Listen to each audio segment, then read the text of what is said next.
That is pretty impressive. What was the thing you like about it the most?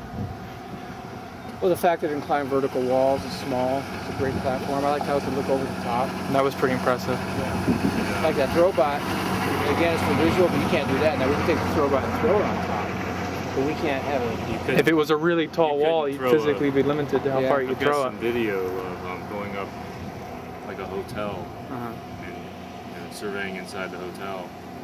Got some video of that over there. And you could do a more stealth approach with that too. You just kind of get up over the lip. Yeah. Except it's kind of noisy. Yeah, it's a little loud. Through a masonry wall or something like that, you're probably not going to notice it. But if you have, I guess, with the more open construction, it's pretty loud through drywall because it's basically like a sounding board.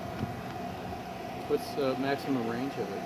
Radio I believe the radio is about 100 meters. It's a Bluetooth. I think that was designed in-house. I didn't design it. I believe that's about the range of it. 100. Why did they go with Bluetooth for security? Or? Yeah, they can. We started out using just regular FM, like radio controllers for airplanes. There's way too much interference. Went to the Bluetooth. I think this is our second Bluetooth version. This one has an extended range. Bluetooth can lock in one device to the next, and that's it. You don't interference from outside. That's why you can use some encryption. But you can still interfere other devices. At least that's what they were implying. Yeah. So that you weren't getting interference, you were interfering. Getting interference. If I had an RC robot, which is what we made in the past, you get all sorts of interference. You get some garbled data on the VRAM line.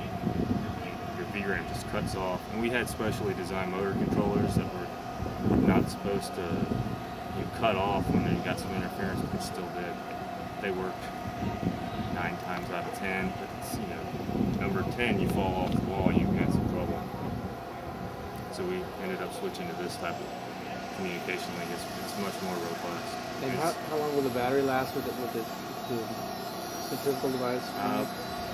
20 to 40 minutes, depending on how hard you're running it, how far you're driving, if you're carrying any sort of payload, that sort of thing. So the danger of that is if you run out of battery life, it's going to fall off the wall.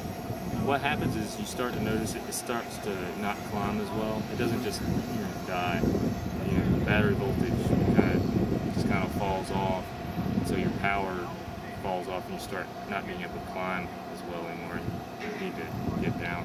You've got feedback from the robot that tells you battery voltage, so you can get an idea of how much life you have left. It comes up like a low warning. It's time to bring it back down, recharge. That is impressive. And you said that you're using that for charges now?